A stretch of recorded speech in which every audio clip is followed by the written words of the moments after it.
Hey everyone, I'm the Exalt Tai and I want to talk about gem weapons. Most specific, most of the...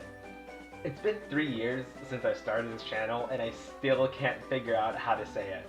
Anyways, I want to talk about their usage. They've been here since the beginning of the game and I figured it would be nice to think about them.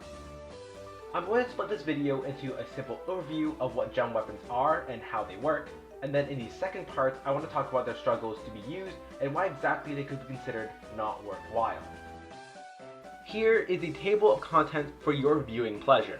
And of course, if you want to see more Fire Emblem content or just general stuff from me, subscribe, leave a like, and comment below what your thoughts on the gem weapons are. Now then, let's begin. Now for a showstopper! I'm gonna be honest, I didn't know these weapons were classified as gem weapons because it never occurred to me that Ruby, Sapphire, and Emerald are all gems. So yeah, as the name implies, the gem weapons are the Ruby Sword, Sapphire Lance, and Emerald Axe, all of which are indeed gems.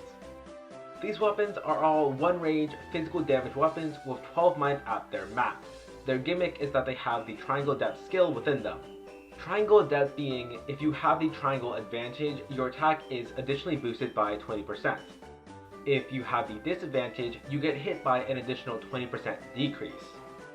I do want to quickly mention that this video isn't about Triangle Depth A slot skill despite their similarities. Triangle Depth in the weapon slot has different things to consider when compared to Triangle Depth in the A slot. It's also not super all about the weapon triangle either. Disclaimer aside, what's important to know is that gem weapons add to the weapon triangle. It doesn't multiply like damage reduction does. And if you're curious about that, I made a video about damage reduction, so here's the link in the iCard.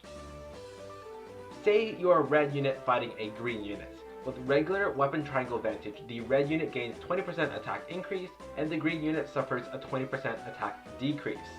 When adding triangle depth to the red unit, this means they get a 40% attack increase for this interaction, and the green unit suffers a 40% attack decrease. That's right, both units are affected by the skill, and honestly, I wish it was more clear in the description of the skill. Just from the look of it, it seems like only your unit is affected, but no, both are. I feel like it should say something like, boosts weapon triangle advantage and disadvantage for unit and foe, but it doesn't. For all the long paragraphs that Heroes does just to make sure the effects are clear, you'd think they'd go back and fix things up, but no. It is what it is, I guess. Let's talk about some of the mechanics of gem weapons. First of all, they cannot be refined. That means you only get the 12 might to add to your stats, making them not the best for arena scoring. To further that, they're a contender for the worst weapon to help arena scoring because they have the least might of swords, lances, and axes. Now, some might argue about the Hammer Plus or the Killer Lance Plus, but technically those are not their final forms.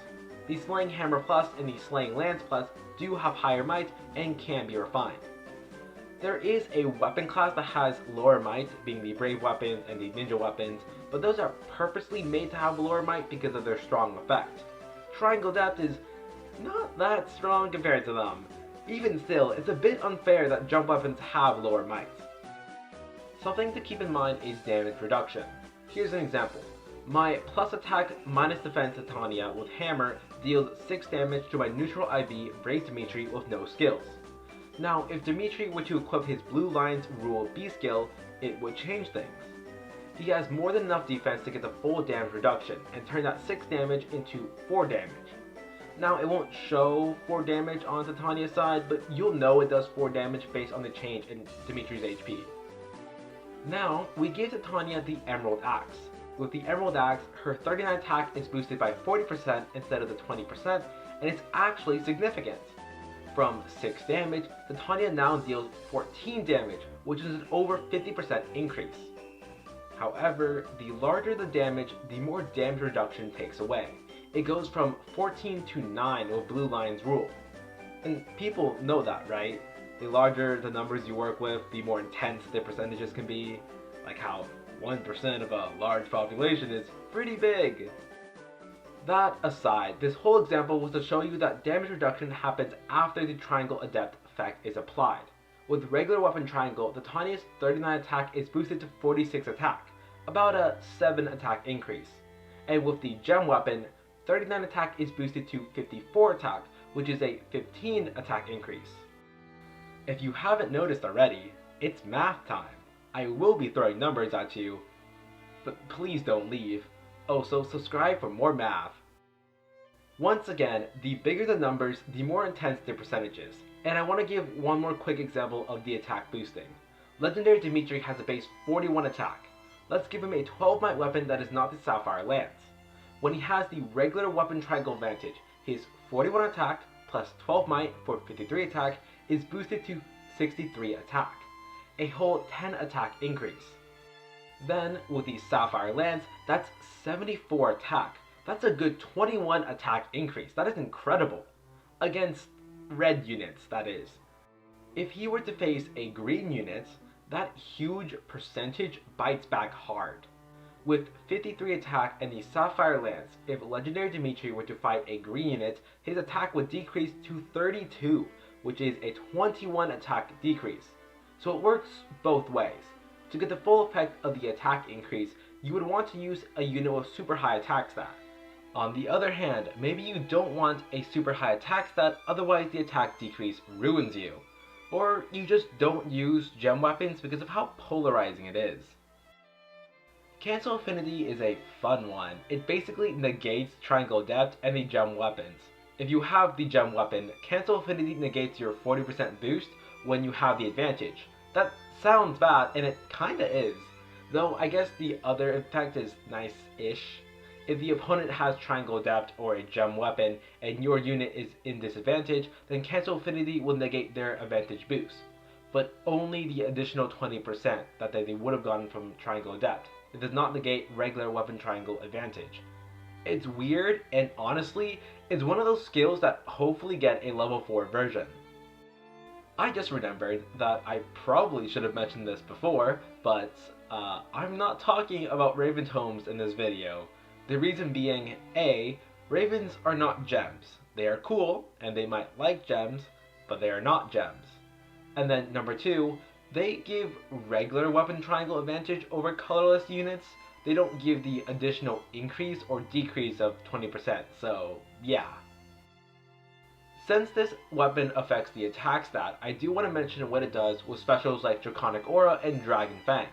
These specials calculate the percentage of the unit's attack stat and then use that amount to boost the damage.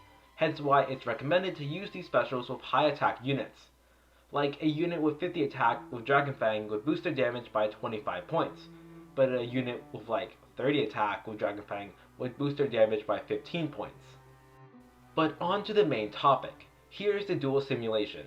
Ares with 2 Dragon Flowers, the Silver Sword Plus, and Dragon Fang is facing Azura with no other skills except for the Sapphire Lance Plus.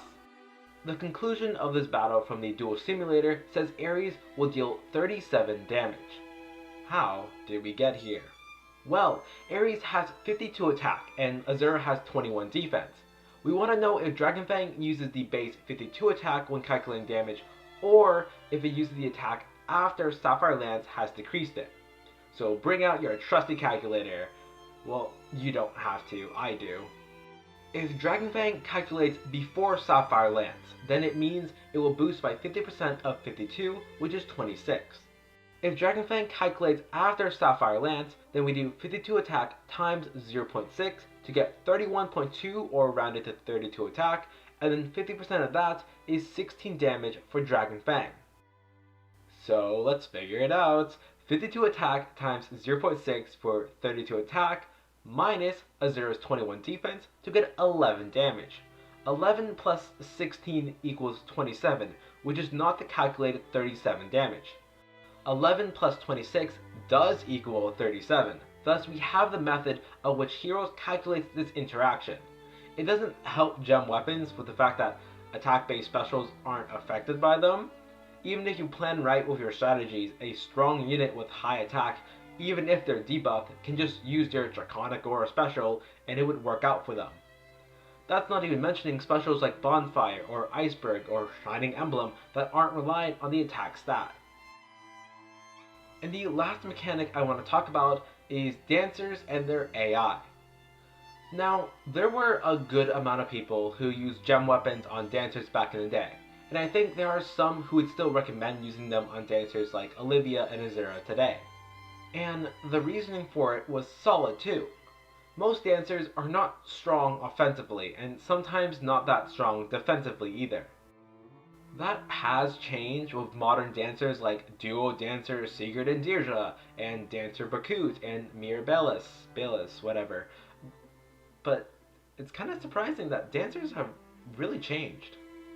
The whole point was that dancers struggled to take hits and deal damage, even to foes that they were supposed to have an advantage over.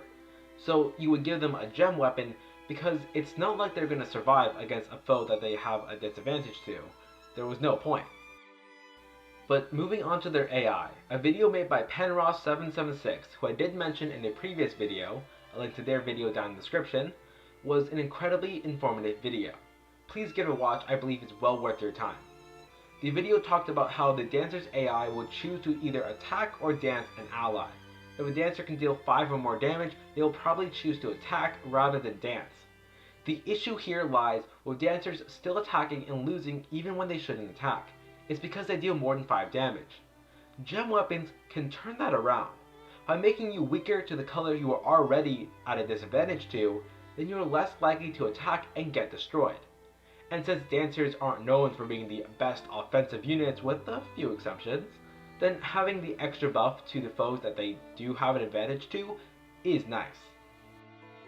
That's all the mechanics of gem weapons. If you jumped here from the table of contents to find my answer for this whole video, here it is. Are gem weapons worthless? Yes. Let's talk about that though. Let's start with Arena. They are not good in Arena. I mentioned this before, but you want higher stat totals and gem weapons cannot help you with that. Until Intelligent Systems decides to upgrade gem weapons by making them refinable or improve their effect, just don't use them in Arena. Using them in Ether Raids is not a bad idea, but here's the thing. When you're attacking, the defense team has a lot of units, right? Let's say you bring a Ruby Sword user. If the enemy team doesn't have a green unit, or maybe just one green unit, there's not much use for your Ruby Sword user. And it's going to be difficult against red or colorless units since your Ruby Sword does nothing to help you with that. AR demands more than what gem weapons can give.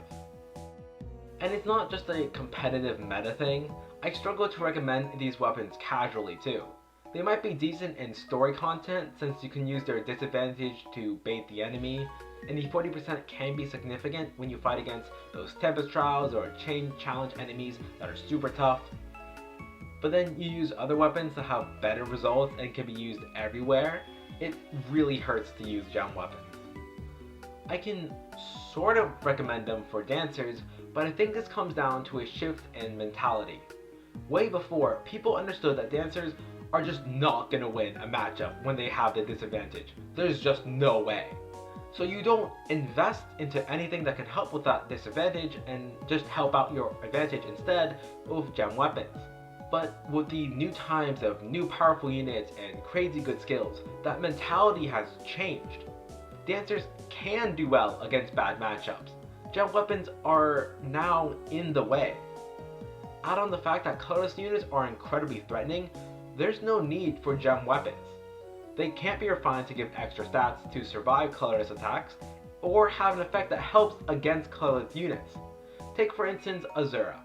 If I were to make a how to build video for her, I wouldn't recommend the Sapphire Lance as a good option. It would be a budget option instead.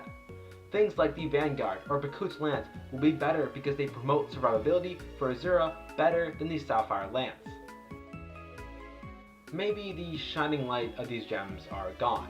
But you know, if Intelligent Systems were to come back and upgrade them, I might take back what I've said here. Might. But who knows really. Subscribe, leave a like, and stick around for the behind the scenes happening right now. Yo! This was a rather recent project, which is kind of funny since I have other Fire Emblem video projects that were conceptualized before. But yeah, this came first. I really like this idea, so hopefully it does well, you know? Sometimes when I was playing Valorant with my friends, whenever I died, I would just open up the document and just start typing. There was a cut segment when I was talking about the Titania versus Dimitri example. I was gonna say that, hey, the Titania with 39 attack shouldn't be able to deal damage to Dimitri, who was 40 defense, and like, I forgot about the weapon triangle advantage, like the regular one. In the thumbnail, I was originally going to use the injured Azura art because I was trying to make a point that the gem weapons might not be that good, but my friend said the special artwork looked more eye-catching, so I went with that instead. It's a little hard to see, but the weapon in the thumbnail has a metal texture to it, just some experimentation. Anyways, not sure what my next Fire Emblem video will be, but yeah, I enjoyed doing this one. So stay hydrated folks, and have a good day.